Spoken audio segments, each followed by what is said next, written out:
Hi ladies, this video is going to be about how to prepare before your party. So obviously you know the most important thing that you do is hostess coaching. If you haven't watched some of the videos that we've done on hostess coaching, I recommend that you do so, as well as look at PASH Central for a variety of the documents that we've added with some suggestions on how to make sure that you're doing proper hostess coaching. The most important thing in that aspect though is to make sure that you're calling and staying in touch and keeping the hostess excited about her party. If she has trouble coming up with ideas on how to invite people, make sure you give her some suggestions. And you can use the top 50 list that we provided to you for hostesses. It basically works the same way as guests as well. You might want to give her a suggestion or an opportunity to offer to her friends that if they bring some guests with them, then they can earn something for free. One suggestion would be bring 2 friends and they get a free gift. And that free gift can be something really inexpensive. Some of the prize games that PASH offers for $2.50, or you could do maybe half off shipping, something that's just going to encourage more people to come so that you have a larger audience to work with. So after hostess coaching, it's important to make sure that you're ready for your party, and that means that your demo's set up, your game bag's ready, and all the things that you need to have a successful party is ready to go. This is what PASH uses for their game or their demo. You can use anything such as a suitcase, a box, a rolling toolbox. There's a variety of different things that you can use, even some really big canvas bags. But the important thing is to make sure that you have your demo and your stock, if you have any stock, completely separate. Inside your demo, it needs to be really organized and clean. There's nothing worse than going to a party and having dirty toys and dirty lubricants and stuff where product is oozing out of it and it's crusty and it's disgusting. So have some type of organization. Keep your toys, in some type of bag. You can use Ziploc bags, paper bags. You can even use socks if you want. But some type of product. It's also good. I've used wine bags. So if you can get cloth wine bags, those work really well for some of the larger toys. Make sure maybe about once every couple months you go through any of your liquid products and you clean the lid so that there's not any crusties and gross things, because that's just really unappealing. So I recommend at least once a month. If you tend to do a lot of parties, it might be fortnightly, that you just go through, wipe everything down and make sure that it's clean and working. Test out the toys, make sure that there's no broken products, your batteries are fresh and new, and the vibration is strong. The other thing that I recommend to make sure that you're prepared for your party is to have a bag of all the essentials. So this would be an example. This is our PASH bag, and we've got some prizes that we can give away for our games. We do wrap them so that they're cute and fun, and it's almost like they're opening up a gift when they win something. We have a notebook, so you can write down certain things.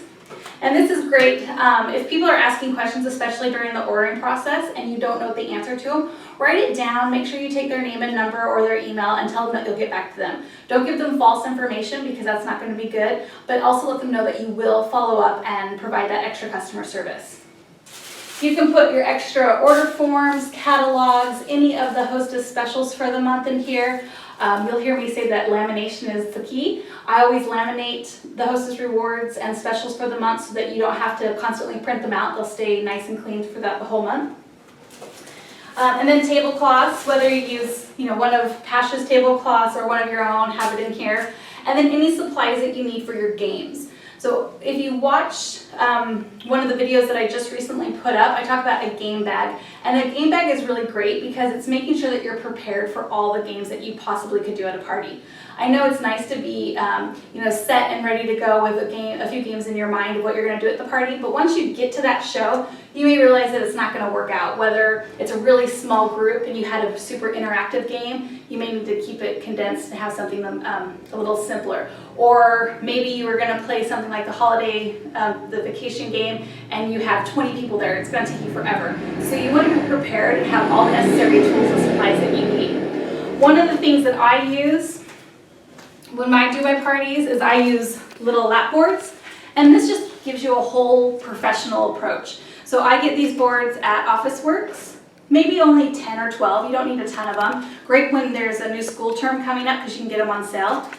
I provide all my guests with a quarter sheet of paper so that they can take notes. I also play games on that paper. I give them all a competition form because I want to make sure that they are going to fill out their information. And this is important because some people aren't going to place orders at your party, so you're not going to get their information on an order form. But if you do this middle of the way through the party, you can have that information and make sure that you add them to your contact list for later on. And then, of course, a brochure. I really encourage that you give every single person a brochure and you tell them to write all over it throughout their party and take it home with them. I can't tell you how many times I've had customers contact me several years later because they were cleaning out their junk drawer and they came across my catalog and they were like, oh my gosh, do you still do this? I love a party or a product, or even better, they wanted to join the business. With the catalog, make sure your information is on it. I recommend actually putting your information in 2 ways. So I recommend putting it on the back. You can get a stamp or a sticker. If you have to write it in, go ahead, but I would invest in a stamp because it will make things a lot easier. And I also staple a business card to the very front. And the reason that I put it on 2 ways is because they may keep the catalog but give the business card to somebody else, or vice versa. They may keep your business card and give the catalog to some friends or take it to work. So you want to make sure that they have their information and that it can be spread out with other people as well. So in my bag, I would also put all my boards in here. They're ready to go by the time I get to my party. I don't have to put them all together, and this just makes everything a little bit more effortless. You don't want to show up to your party much more than 30 minutes. That's tops, because you don't want to put the hostess out. You don't want to be there an hour, hour and a half ahead of time, and she's like, oh my gosh, how do I entertain this person? You also want to make sure that you give yourself enough time that your party is ready to go the minute people come in, and you don't have to, wait around, or they don't have to wait around for you. So that is the pre-party prep. Make sure in your bag you also have change. So take some coins, take some $5 or $10 bills in case people are going to be paying with cash. Make sure you have a calculator. I know some people choose to use their smartphones, which is fine, but it can take a little bit longer. So just get a cheap $2 or $3 calculator at the reject shop and throw it in your bag. Pens, this is a necessity. I think it's super unprofessional when people show up at a party and they're like, oh, by the way, I forgot pens. Do you have any? Go to the reject shop, the $2 shop, and get lots of pens so that you make sure that you have them. If you are somebody that's really wanting to take your business to the next level and you have a little bit of money to invest, you can also get some professional personalized pens. That's an option that you have later down the road. So all of that's going to go in your bag. You're super ready, prepared, and you're going to have a fantastic party. The last recommendation that I have is while you're driving to your party, turn on your favorite song, get your spirits up and motivated to rock out the show.